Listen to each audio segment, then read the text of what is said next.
Hello friends, Muthazhagu serial next எபிசோடில் என்ன நடக்குதுன்னு பார்க்கலாம் வாங்க. சேனலை சப்ஸ்கிரைப் பண்ணிக்கோங்க, மறக்காமல் பெல் ஐகானையும் கிளிக் பண்ணிக்கோங்க. நம்ம டாக்டர் இருந்துட்டு எப்படியாச்சும் பூமிநாதனும் முத்தழகும் ஒன்று சேர்ந்து வாழணும் அப்படின்னு சொல்லி நினச்சி தான் வேற ஒருத்தரோட பிளட் சாம்பிளும் அதே மாதிரி பூமிநாதனோட பிளட் சாம்பிளும் ஒன்றுதிலே வச்சு கொடுக்குறாங்க. சீதாராமன் இருந்துட்டு பூமிநாதனோட பிளட் சாம்பிளை தான் டிஎன்ஏ டெஸ்ட்டுக்கு கொடுக்குறாங்க. டிஎன்ஏ டெஸ்ட் ரிசல்ட்டில் நம்ம பூமிக்கு தான் மீனாட்சி பிறந்தாங்க அப்படிங்கிற மாதிரி தான் ரிப்போர்ட்டே வந்திருக்கு. கோர்ட்டில் ரிப்போர்ட்டை சப்மிட் பண்ணுறாங்க. கோர்ட்லேருந்து ஆர்டர் போகுது, நம்ம முத்தழகு, பூமி, அஞ்சலி எல்லாருமே கோர்ட்டுக்கு வரணும் அப்படின்னு சொல்லிட்டு எல்லாருமே ரெடியாகி கிளம்பி வராங்க. நம்ம தனமும் டாக்டர் எல்லாருமே இருக்காங்க.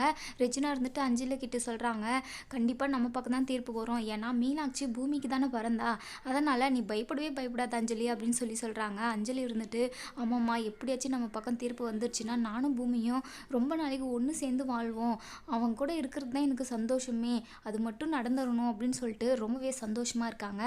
ஜட்ஜ் இருந்துட்டு ரிப்போர்ட்டை பார்த்துட்டு சொல்கிறாங்க, பூமிக்கு தான் மீனாட்சி பிறந்திருக்காங்க, அதனால் பூமியும் அஞ்சலியும் தான் சேர்ந்து வாழணும் அப்படின்னு சொல்லி தீர்ப்பு சொல்கிறாங்க. இதை கேட்ட டாக்டர் ரொம்பவே ஷாக் ஆகுறாங்க.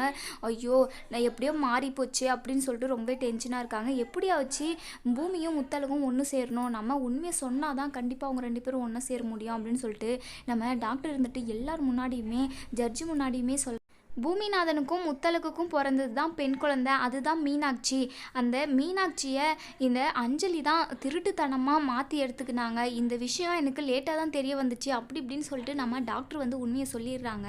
அதுக்கப்புறம் ஜட்ஜ் இருந்துட்டு, அப்போ முத்தழகு கிட்ட சரவணன் இருக்காங்கல்ல, அந்த குழந்தை யாருது அப்படின்னு சொல்லி கேட்குறப்ப தான் தனம் சொல்கிறாங்க, அந்த குழந்தை என்னோடது ஐயா, என் புருஷன் பணத்துக்கு ஆசைப்பட்டு என் குழந்தைய விற்றுட்டான் அந்த ரெஜினா அஞ்சலி கிட்ட, அவங்கள சும்மா விடாதீங்க, அவங்கள ஜெயிலில் தூக்கி போடுங்க அப்படின்னு சொல்கிறாங்க.